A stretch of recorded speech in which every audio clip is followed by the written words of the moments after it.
Қазақстандағы дәл қазір қаралып жатқан немесе Қазақстанда неліктен лудомания, құмар ойын экономикалық мәселе емес, әлеуметтік мәселе болып табылады? Себебі бірнеше зерттеулер көрсеткендей, Қазақстандағы 10 жұптың 7-еуі айырылса, сол 7 жұптың ажырасу себебі құмар ойындары деп көрсетілген екен. Қазақстан отбасы деп аталатын соңғы 5 жылдағы зерттеуде ажырасудың топ 10 себептерінің ішінде отбасы мүшелерінің бірінің құмар ойындарға берілуі көрсетілген екен.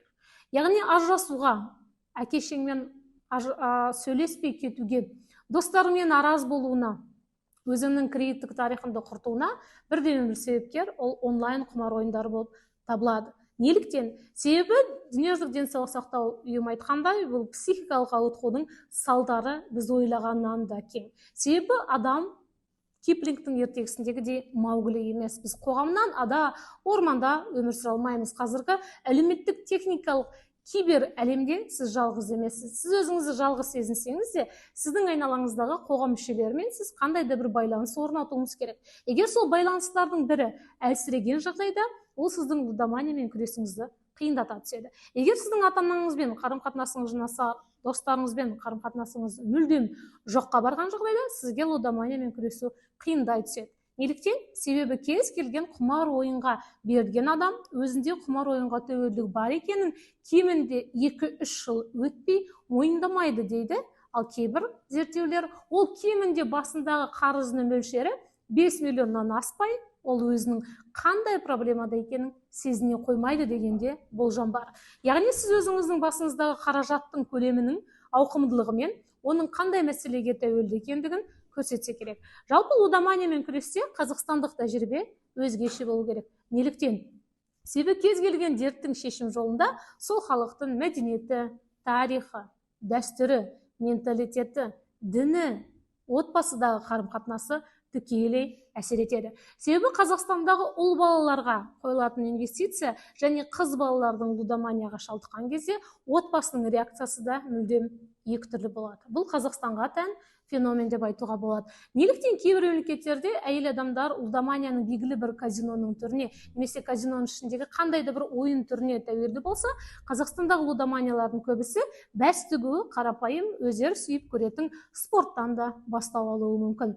Яғни ол УЕФА, ФИФА, Еуропаның чемпионаттары қарапайым болып көрінетін, бір қарағанда ешқандай тәуелділік тудырмайтын сіздің сүйікті футбол командаңызға Реал мен Барселонаның немесе Трипл Джидің соңғы боксына бәстігу сізді құмар ойындарға тәуелдікке әкелуі мүмкін. Себебі құмар ойынға тәуелдік ол бірінші жағдайда тек қана ақшаға, қаражатқа деген құмарлықтан емес, ойынға, спортқа, өзіңіздің көңіл көтеру саласындағы сүйікті әншіңізді қолдаудан да бастауы мүмкін. Сіз оның лудоманияға әкеліп соғатынын бастапқыда байқамайда қалуыңыз мүмкін. Қазақстан Республикасындағы лудоманиямен күрестегі қиыншылықтардың бірі, егер біз дәл қазір ойын бизнесіне тыйым салып, Қазақстан Республикасындағы казино, ойын-сауық, онлайн, ойын автоматтарының барлығына тыйым саламыз деп заң қабылдасақ, бұл мәселе шешілмейді.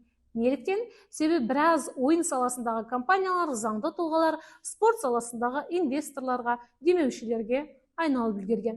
Ол Олимпиад болсын, Қазақстанның ұлттық спортының бірнеше компаниялардың демеушілері ойын-сауық компаниялар болғандықтан бұлармен күресте кешенді түрде жүргізілуі керек. Егер сіз мен футболға емес, онлайн казиноға емес, өзінің ұлттық спортым жамбатуға, күреске, бәйгеге ақша тіксем, ол бәстігу емес, ол құмар ойын емес деп ойласаңыз, қателесесіз. Себебі құмар ойынның ұлты, географиясы, тарихы болмайды. Ол барлығы бір ғана сіздің сол ойынды жүйелі түрде бірнеше мәрте қайталау арқылы, сол ойынға қайта келу арқылы, сіздің миыңыздан сол ойынды ойнаған кезде бөлінетін гормондарға деген құштарлықтан, тәуелділіктен пайда болады. Кез келген әдет қалыптасу үшін ғалымдар 21 күн керек деген болатын. Бірақ ол теорияда ескірді. Кез келген адамға әдетті қалыптастыру үшін 66 күн қажет дейді. Ал қандай да бір адамды лудоман деп айту үшін бұл ойынды мынанша сағат, мынанша күн бойы орында деген алгоритм формула бар ма? Ондай әлбетте жоқ. Себебі әр адамның психикасы, ойынға деген тәуелділігі, құмар ойыннан кейінгі алатын сезімдердің деңгейі де әртүрлі.